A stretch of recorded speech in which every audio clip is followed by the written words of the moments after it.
Okay, hello everyone. So we were covering PYQs asked from the parliamentary chapter through 2015 से 2025 तक के PYQs. Now हमने देखा था कल की क्लास में पार्लियामेंट्री सिस्टम.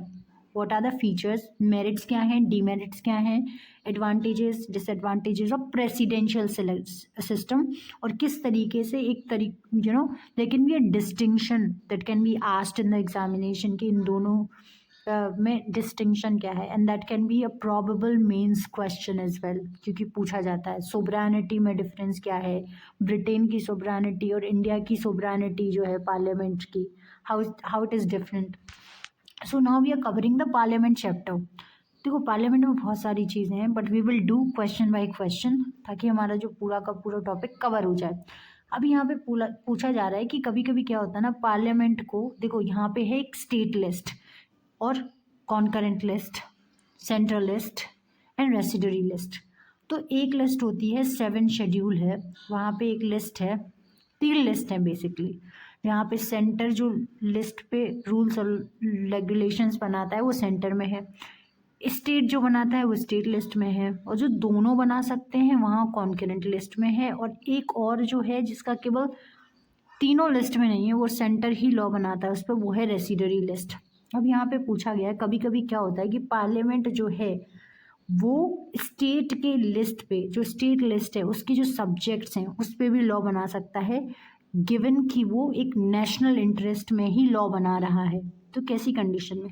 पहला जो होता है, देखो तीन कंडीशन होती हैं. सबसे पहले एक तो ये स्पेशल पावर ऑफ राज्यसभा होती है कि जो राज्यसभा क्या करती है कि भाई majority of not less than 2/3 of the members present in voting, 2/3 of the members present in voting से अगर राज्यसभा पास करती है कि हाँ पार्लियामेंट लॉ बना ले स्टेट लिस्ट पे तो बना सकती है. दूसरी कंडीशन क्या होती है कि अगर इमरजेंसी प्रोविजंस लगे हुए हैं, है ना, इमरजेंसी लगी हुई है, उस टाइम पे भी जो है वो पार्लियामेंट स्टेट लिस्ट के सब्जेक्ट पे रूल्स एंड रेगुलेशंस बना सकती है. तीसरी कंडीशन क्या होती है कि अगर 2 या मोर स्टेट्स आपस में ही, 2 या 2 से अधिक स्टेट अगर ये पार्लियामेंट से रिक्वेस्ट करते हैं कि प्लीज़ इस सब्जेक्ट पे आप लॉ बना दो, तो तब भी पार्लियामेंट लॉ बना सकती है. तो बेसिकली यहाँ पे जो राज्यसभा की स्पेशल पावर के बारे में हमें पढ़ना है. राज्यसभा की और स्पेशल पावर्स क्या होती हैं इस क्वेश्चन के थ्रू हम पढ़ लेंगे. सबसे पहले है कि 249 आर्टिकल 249 में राज्यसभा बाई स्पेशल मेजोरिटी, मतलब 2/3 of the members present in voting asks the parliament that you can legislate on any state list subject. Okay. Second is Rajya Sabha has the power to create all India services under Article 312 for the center and the state both. Then Article 67 says the removal of the president not can be initiated in both the houses of the parliament, Lok Sabha and Rajya Sabha. But removal of the vice president only gets initiated in the Rajya Sabha. It can be transmitted to the Lok Sabha. तो राज्यसभा में क्या होता है ना कि आपको यहीं पे इनिशिएट होगी इसके रिमूवल की प्रोसेस, इफेक्टिव मेजॉरिटी से पास होना पड़ेगा. अभी मेजॉरिटी पढ़ेंगे तो हम ये भी देखेंगे इफेक्टिव मेजॉरिटी क्या होती है, मतलब वैकेंसी को आप माइनस कर देते हो.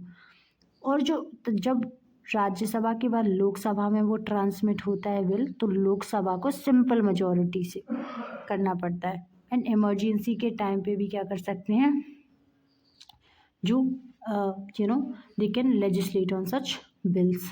नाउ अनइक्वल पावर्स क्या हैं, अभी हमें देखना है. देखो पहले तो स्पेशल पावर पढ़ ली राज्यसभा की, पर राज्यसभा के पास जो पावर है ना वो अनइक्वल होती हैं लोकसभा के कंपैरिजन में. कैसे? जो मनी बिल होता है वो केवल प्रेसिडेंट की अप्रूवल से, prior approval of the president के बाद केवल लोकसभा में इंट्रोड्यूस होता है. No amendment of the money bill can act. Money bill को जब राज्यसभा में भेजा जाता है तो राज्यसभा उसमें ना कोई अमेंडमेंट ला सकती है ना कोई रिजेक्ट कर सकती है, तो ये केवल रिकमेंड कर सकती है. वो भी लोकसभा के ऊपर डिपेंड होता है कि वो रिकमेंडेशन कंसिडर करनी है या नहीं. और अगर 14 डेज़ के अंडर वो चीज़ें जो आप लोकसभा ने राज्यसभा को बिल ट्रांसमिट किया और 14 डेज़ के अंडर इसने अप्रूव नहीं किया या कुछ नहीं किया, तो लोकसभा मानेगी 14 डेज के बाद कि ये पास हो गया है। जो लोकसभा है वो रिजेक्ट भी कर सकती है रिकमेंडेशन जो राज्यसभा ने दी है। Financial bills only Lok Sabha but passage procedure is equal. देखो जो फाइनेंशियल बिल्स होते हैं ना 117 आर्टिकल के अंडर, तो यहाँ पे क्या होता है कि जो फाइनेंशियल बिल्स होते हैं वो लोकसभा में ही पास होते हैं, बट जो पासेज प्रोसीजर होता है कि किस मेजॉरिटी से पास होने वो दोनों का सेम होता है, लोकसभा और राज्यसभा। ठीक है, स्पीकर जो होता है वो नेचर डिसाइड करता है बिल का कि ये मनी बिल है या ऑर्डिनरी बिल है, कॉन्स्टिट्यूशनल बिल है। बाकी चेयरपर्सन ऑफ राज्यसभा के पास ये अधिकार नहीं होता है। ज्वाइंट सिटिंग जब होती है आर्टिकल 108 के अंदर, तो लोकसभा का स्पीकर ही प्रिसाइड करता है, ना कि चेयरपर्सन। बाकी कंडीशंस हैं जिसमें चेयरपर्सन भी कर सकता है। बजट जो होता है वो वहाँ पे no vote of demands of grant, ठीक है, जो बजट पे है ना ये वोट नहीं कर सकते डिमांड ऑफ ग्रांट्स पे, केवल डिस्कस कर सकते हैं कि अगर कोई भी चीज़ या पॉलिसी आई है गवर्नमेंट की तो उस पर केवल डिस्कस कर सकते हैं। और जो मनी है कंसोलिडेटेड फंड ऑफ इंडिया से आ रही है उस पर कोई डिस्कशन नहीं कर सकते हैं। जो नेशनल इमरजेंसी होती है वो किस में डिसकंटिन्यू होती है, वो लोकसभा के अगर स्पीकर है, मतलब स्पीकर को अगर लोकसभा के 1/4 मेंबर्स लिख के देते हैं कि प्लीज़ ये हटाओ नेशनल इमरजेंसी, तो केवल लोकसभा से ही वो हट जाती है, राज्यसभा की परमिशन नहीं चाहिए होती है। नो एनसीएम, और जो राज्यसभा है वहाँ पे नो कॉन्फिडेंस मोशन इंट्रोड्यूस नहीं हो सकता है, केवल राज्यसभा में लोकसभा में होता है। ठीक है, ये कुछ चीज़ें हैं। तो ये पावर्स हैं कि जॉइंट सिटिंग है ना, कौन प्रिसाइड करता है, बजट पे वोट कर सकते हैं, डिस्कस कर सकते हैं। नेशनल इमरजेंसी जो होती है वो जब अप्रूव होती है ना तो दोनों हाउसेस से चाहिए होती है परमिशन स्पेशल मेजोरिटी के साथ, पर जब उसकी डिसकंटिन्यूएशन करनी होती है तो ओनली लोकसभा के मेंबर्स ही कर सकते हैं। अब यहाँ पे पूछा गया है कि Rajya Sabha has no power either to reject or amend a money bill. Yes, they have no power to, they only can recommend. तो ये हमारी अनइक्वल पावर से पूछा गया था सवाल। दूसरी चीज़ है the Rajya Sabha can not vote on demands of grants. Yes, they can not vote, but the Rajya Sabha can not discuss. No, they can discuss. यहाँ पे लिखा है they can discuss but they can't vote. यहाँ पे पूछा गया correct, so 1 and 2 are correct and these are the options. Now let's move on to the next question. अब यहाँ पे पूछा गया है, देखो पहले पढ़ा हमने स्पेशल पावर्स ऑफ राज्यसभा, फिर हमने पढ़ा unequal power of Rajya Sabha with Lok Sabha. अब हम पढ़ेंगे इक्वल पावर क्या क्या है। देखो ऑर्डिनरी जब बिल्स पास होते हैं ना दोनों में इंट्रोड्यूस हो सकते हैं, लोकसभा में भी राज्यसभा में भी, मनी बिल के जैसे नहीं जो केवल लोकसभा में इंट्रोड्यूस होते हैं। कॉन्स्टिट्यूशनल अमेंडमेंट बिल भी जो होता है वो without the prior permission of president can be introduced in any house of the parliament. Okay, और जो intro in the passage of the introduction of financial bill type, देखो एक होते हैं मनी बिल, दूसरे होते हैं फाइनेंशियल बिल, और तीसरे होते हैं फाइनेंशियल बिल टाइप 2। तो फाइनेंशियल बिल जो पहले वाले होते हैं ना वो केवल जो इंट्रोडक्शन होता है उनका लोकसभा में होता है, जो पासिंग होती है वो लोकसभा और राज्यसभा में सेम होती है। जो फाइनेंशियल बिल्स टाइप 2 होते हैं उनका इंट्रोडक्शन भी राज्यसभा में हो सकता है और पासेज का प्रोसीजर भी लोकसभा और राज्यसभा का सेम है। इलेक्शन और इम्पीचमेंट ऑफ प्रेसिडेंट जो होता है दोनों हाउस पार्टिसिपेट करते हैं, और जो इम्पीचमेंट प्रोसेस है प्रेसिडेंट की दोनों हाउसेस में किसी में भी स्टार्ट हो सकती है। इलेक्शन और रिमूवल होता है ना बीपी का सेम होता है, गिवन द फैक्ट कि ठीक है यहाँ पे आपको इंट्रोडक्शन जो होता है वीपी का रिमूवल का वो राज्यसभा में होता है, पर इलेक्शन और रिमूवल प्रोसीजर क्या होता है कि इससे इफेक्टिव मेजॉरिटी से राज्यसभा से और इससे सिंपल मेजॉरिटी से। जो रिमूवल ऑफ जजेस होते हैं हाई कोर्ट जजेस इनका भी सेम पावर्स हैं। Ordinance making power, ordinance can be introduced either in Rajya Sabha and Lok Sabha, अगर कोई भी एक ऑर्गन ऑफ द पार्लियामेंट नहीं सेशन में है, ठीक है, या फिर एक हाउस सेशन में नहीं है। अप्रूवल ऑफ इमरजेंसी भी दोनों हाउसेस से स्पेशल मेजॉरिटी और सिंपल मेजॉरिटी में जो प्रेसिडेंट की चाहिए होती है सेम होता है। जो PM can be a member of any house, चाहे वो लोकसभा का हो या राज्यसभा का, गिवन द फैक्ट कि जो ब्रिटेन में प्राइम मिनिस्टर होता है he is only the member of house of commons not the house of lords. ठीक है, वो लोअर हाउस से ही होना चाहिए, पर हमारी इंडिया में PM can be a member of any house क्योंकि जो मनमोहन सिंह थे he was the member of Rajya Sabha. And अगर जुरिस्डिक्शन सुप्रीम कोर्ट या यूपीएससी का बढ़ाना हो तो दोनों हाउस की परमिशन लगती है, इक्वल है ये। यहाँ पे देखो सवाल पूछा गया है, Rajya Sabha has equal power with Lok Sabha in what matters, matter of creating all Indian, no, because ये तो स्पेशल पावर है अंडर आर्टिकल 312 किसकी, राज्यसभा की। Amending the constitution, yes exactly, यहाँ पे किसी भी हाउस में इंट्रोड्यूस हो सकता है, स्पेशल मेजोरिटी चाहिए होती है, without the prior permission of president. Removal of the government, no, it can only happen in what, no confidence motion Lok Sabha का होता है, and cut motion only Lok Sabha में आते हैं, जहाँ पे कुछ डिस्कशन होता है किसी बिल पे, और किस तरीके से वो कंगारू कट मोशन हो गया, या फिर बहुत सारे मोशंस होते हैं जिन्हें बिना डिस्कस किए ही हटा दिए जाते हैं। एक और चीज़ जो आपको देखनी है कि क्या देखनी है, हाँ, यहाँ पे अब bill refer to joint setting up with the house of the parliament is to be passed by, तो देखो जो अब क्या होगा कि एक लोकसभा ने बिल पास किया, फिर राज्यसभा ने बिल पास किया, यहाँ पे हो गया डेडलॉक, मतलब दोनों ही अग्री नहीं कर रहे हैं। तो ऐसे केस में जो बिल होगा वो प्रेसिडेंट क्या करेगी, रिजर्व कर देगी जॉइंट सिटिंग के लिए। अब आप याद रखो मनी बिल में जॉइंट सिटिंग नहीं होती है, और ना ही आपकी अमेंडमेंट एक्ट्स में जो कॉन्स्टिट्यूशनल अमेंडमेंट होते हैं वहाँ भी जॉइंट सिटिंग नहीं होती है, ओनली आपके ऑर्डिनरी बिल्स में जॉइंट सिटिंग होती है। तो जॉइंट जब सिटिंग होती है तो वो लोकसभा का जो स्पीकर होता है वो जॉइंट सिटिंग को प्रिसाइड करता है। और कौन कहता है कि जॉइंट सिटिंग होनी है, प्रेसिडेंट। क्या फॉलो किया जाता है, एक procedure, rules of Lok Sabha, no न्यूमन। अब क्या है, सपोज एक बिल आया है, वहाँ पे आपने क्या किया कि ये पास हो रहा है, लोकसभा में ज़्यादा मेंबर्स हैं तो उनका ही प्रेफरेंस जाएगा, बट द थिंग इज अब आप ये नहीं करोगे कि जो जो आप मतलब डिस्कशन कर रहे हो जॉइंट सेटिंग पे, तो नई चीज़ें आप उसी बिल में इंट्रोड्यूस कर लो अनटिल अनलेस दो केसेस हो, कैसे, ये नेसेसरी हो जाए। क्यों, अरे यार इतना टाइम लैप्स हो गया है कि अब जब जैसे 2 साल पहले एक बिल आया था, जॉइंट सिटिंग इसकी 2 साल बाद हुई, तो नेसेसरी चेंजेस आपको इंट्रोड्यूस करने की ज़रूरत है, क्योंकि इतना डिले हो गया है कि अब जो टाइम है वो उसकी रिक्वायरमेंट है कि एक चेंज रहे, या बहुत ही नेसेसरी हो जाए उस पार्ट पे अमेंडमेंट इंट्रोड्यूस करना, क्योंकि now it is the necessity of time. तो जो जॉइंट सिटिंग होती है ना, it has to be passed by both the houses of the parliament, not by special majority, not effective nothing, but simple majority of people present in voting. जितने भी लोग उस दिन प्रेजेंट हैं उनकी मेजोरिटी देखी जाएगी, ठीक है। अब क्या है, ये जॉइंट सिटिंग हुई थी ओनली 3 बिल्स में हुई थी, कौन कौन से में, डाउरी प्रोहिबिशन बिल में, banking services commission and prevention of terrorism bill. So just remember this because it will be asked in the examination, ठीक है। नाउ यहाँ पे पूछा गया है which of the following statements are correct in respect to the money bill in the parliament. See, article 109 mentions the special provision of money bill. We don't know. Money bill shall be introduced in the council of state. No, council state क्या होती है, राज्यसभा। अभी हमने unequal equal powers पढ़ी हैं, तो यहाँ पे ये जो 2 ऑप्शन होगा वो रॉन्ग हो जाएगा।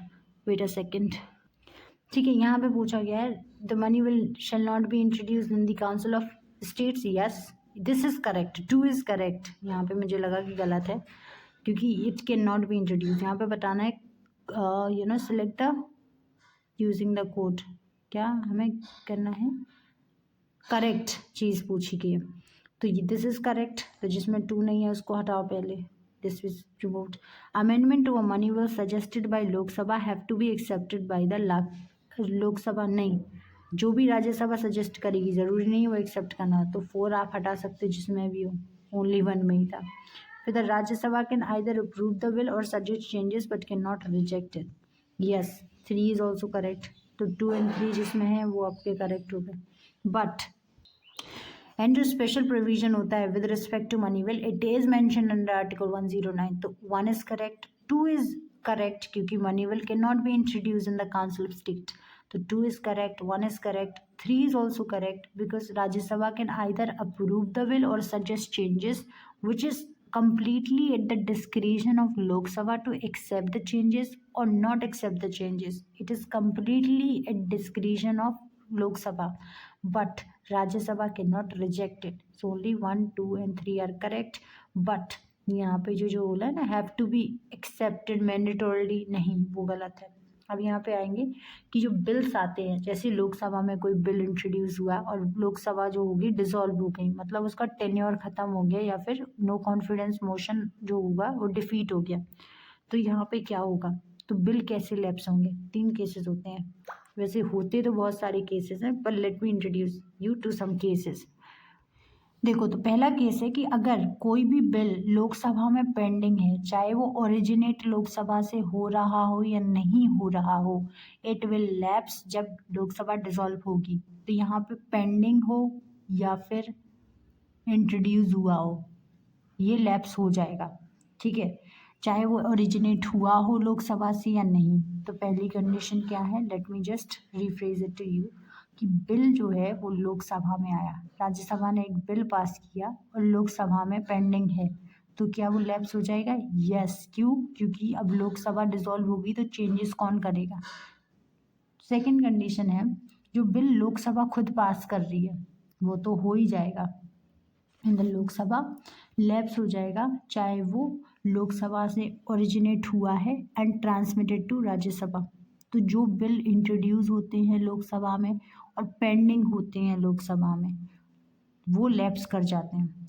अब bill not passed by the 2 houses due to the disagreement, अगर लोकसभा और राज्यसभा में डिसएग्रीमेंट हुआ जहाँ पे प्रेसिडेंट ने ज्वाइंट सिटिंग की बात कर दी कि ज्वाइंट सिटिंग इंट्रोड्यूस करनी है, तो डिसोल्यूशन ऑफ लोकसभा के पहले अगर प्रेसिडेंट बोल दे इस बिल पे ज्वाइंट सिटिंग होनी है, तो वो भी बिल जो होगा वो लैप्स नहीं होगा। अभी मैं थोड़ी समझाऊंगी कि कैसे याद रखना है। अगर बिल जो है पेंडिंग है राज्यसभा में, वो लोकसभा ने पास नहीं किया है, वो लैप्स नहीं होगा। अगर बिल जो है दोनों हाउसेस ने पास कर दिया है लेकिन जो प्रेसिडेंट है उसने रिटर्न कर दिया है बिल कि आप रिकंसिडर करो उसको, तो वो भी लैप्स नहीं होगा। अब मेरी बात सुनना, देखो जो भी बिल प्रेसिडेंट तक पहुंच रहे हैं, एग्जाम में आप देखना प्रेसिडेंट तक पहुंच रहे हैं, वो बिल लैप्स नहीं होंगे। दूसरी चीज़ क्या करोगे कि जो भी बिल लोकसभा को छू भी रहे हैं कि वापस जा रहे हैं, वो लैप्स हो जाएंगे इसके रेजोल्यूशन पे। और जो राज्यसभा में ही हैं, राज्यसभा के पास ही है, ओरिजिनेट हो रहे हैं, जो लोकसभा को भेजे नहीं गए हैं, वो लैप्स नहीं होंगे। तो bill pending in the Lok Sabha lapses on it's prorogation. What is prorogation? अब यहाँ पे पूछा गया है कि अगर लोकसभा प्रोरोगेशन हो रही, प्रोरोगेशन क्या होती है? सेशन एंड करना, ना कि डिसॉल्व होना। तो डिफरेंस क्या होता है कि जो लोकसभा का सेशन है, जब स्पीकर जो करता है एडजर्न कर देता है आपका हाउस, उसके बाद जो लोक प्रेसिडेंट होता है वो कहता है कि जो सेशन है वो ख़त्म हो गया, ना कि लोकसभा डिसॉल्व हुई। तो जो प्रोरोगेशन पे जो होता है वो आपका जो बिल है वो कभी भी लैप्स नहीं होगा, चाहे आपका पेंडिंग हो या नहीं हो, क्योंकि प्रोरोगेशन का मतलब डिसोल्यूशन नहीं होता है, प्रोरोगेशन का मतलब होता है एंड ऑफ द सेशन। अगर बिल पेंडिंग है राज्यसभा में जो कि अभी तक पास नहीं किया गया है लोकसभा में, शेल नॉट लैप्स। यस, मैंने बोला था जो भी राज्यसभा से बिल ओरिजिनेट होंगे वो लैप्स नहीं करते हैं। तो 2 इज करेक्ट, 1 इज रॉन्ग, क्योंकि यहाँ पे अगर डिसोल्यूशन होता it would have been correct, so this is incorrect and the correct answer is only 2। Now there is some parliamentary motions होते हैं, जो अब क्या होता है कि पार्लियामेंट के पास जो मतलब जो पार्लियामेंट होती है ना, वो काउंसिल ऑफ मिनिस्टर को अकाउंटेबल होल्ड करती है कुछ प्रोसीजर्स के साथ। जो पहला प्रोसीजर होता है वो क्वेश्चन आवर। अब देखो, इसके थ्रू ना हमें जो है क्वेश्चन सॉल्व करेंगे, बाकी अगले पार्ट में हम डिस्कस करेंगे कि what are the different procedure जिसके थ्रू जो पार्लियामेंट है वो काउंसिल ऑफ मिनिस्टर्स पे कंट्रोल करती है। पहला है क्वेश्चन आवर, जो पहला सेशन होता है, मतलब पहला आर जो होता है पार्लियामेंट में वो होता है क्वेश्चन आवर, जहाँ पे जो होता है वो जो मिनिस्टर्स होते हैं, है ना, जो मेंबर्स होते हैं, एमपीज होते हैं, वो मिनिस्टर से सवाल करते हैं कि भाई ये हो रहा है, ये सब हो रहा है। 3 काइंड के सवाल कर सकते हैं। एक स्टार्ड होते हैं, स्टार्ड मतलब आप इनमें क्या करते हो कि ये जो होते हैं ओरल आंसरिंग के लिए होते हैं, मतलब आप इसमें सप्लीमेंट्री सवाल पूछ सकते हो। अनस्टार्ड जो होते हैं मतलब वो रिटन में होते हैं, एक बार कोई चीज़ लिख दी तो आप उस पर सप्लीमेंट्री सवाल नहीं कर सकते। तीसरे होते हैं शॉर्ट नोटिस क्वेश्चन, जहाँ पे आप क्या करते हो 10 दिन का एक नोटिस देते हो कि आपको ये सवाल पूछना है। अब क्या होगा आपका सबसे पहला जो आर होता है वो क्वेश्चन आर होता है, फिर ज़ीरो आर होता है। ज़ीरो आर में क्या होता है, ज़ीरो आर जो है ज़ीरो है, मतलब मेंशन है ही नहीं आपके कॉन्स्टिट्यूशन में, कहीं भी नहीं है ना रूल्स ऑफ प्रोसीजर्स में। इसमें क्या करते हैं, ज़ीरो का मतलब होता है no prior, nothing, you don't have to do anything. और ये जो ज़ीरो आर है ना, ये आपका 1962 से ही एग्जिस्टेंस में है। पर यहाँ पे बहुत सारे मोशंस होते हैं, जैसे क्लोजर मोशन। जब भी बजट इंट्रोड्यूस हुआ है तो आप कैसे सिंपल क्लोजर कर रहे हो, मतलब आप हर चीज़ डिस्कस करके क्लोज कर रहे हो। क्लोजर बाय कंपार्टमेंट की एक पूरा चीज़ है, उसको कंपार्टमेंट में आपने तोड़ लिया, फिर एक को आप डिस्कस किया, ये पूरा पास हो जाएगा। फिर आपका कंगारू क्लोजर होता है, जहाँ पे ओनली एक इम्पॉर्टेंट क्लॉज आपने डिस्कस कर लिया और पूरा का पूरा ये वोट कर दिया। गिलेटाइन क्लोजर होता है, जहाँ पे एक होता है गिलेटाइन क्लोज, जहाँ पे undiscussed clause of a bill are put to vote along with the discussed one. तो एक डिस्कस हुआ क्लॉज आपको अनडिस्कस्ड के साथ आप इंट्रोड्यूस कर सकते हो या फिर पास कर सकते हो। ये और क्या होता है, कॉलिंग अटेंशन मोशन, अर्जनमेंट मोशन, जहाँ पे draw the attention of the house. Supplementary questions भी पूछ सकते हैं, जैसे अनस्टार्ड वाले। क्वेश्चन आर में जब आप अनस्टार्ड क्वेश्चन करते हो तब नहीं पूछ सकते, स्टार्ट में आप यू कैन सप्लीमेंट्री क्वेश्चंस, तो all of these are correct. ये पार्लियामेंट्री प्रोसीजर है। अब इससे क्या करना है आपको, जो 22 चैप्टर है इंडियन पॉलिटी का पार्लियामेंट, वहाँ पे डिवाइसेस ऑफ पार्लियामेंट्री प्रोसीडिंग्स दिए गए, क्वेश्चन आर से लेके let me see till the dilatory motion.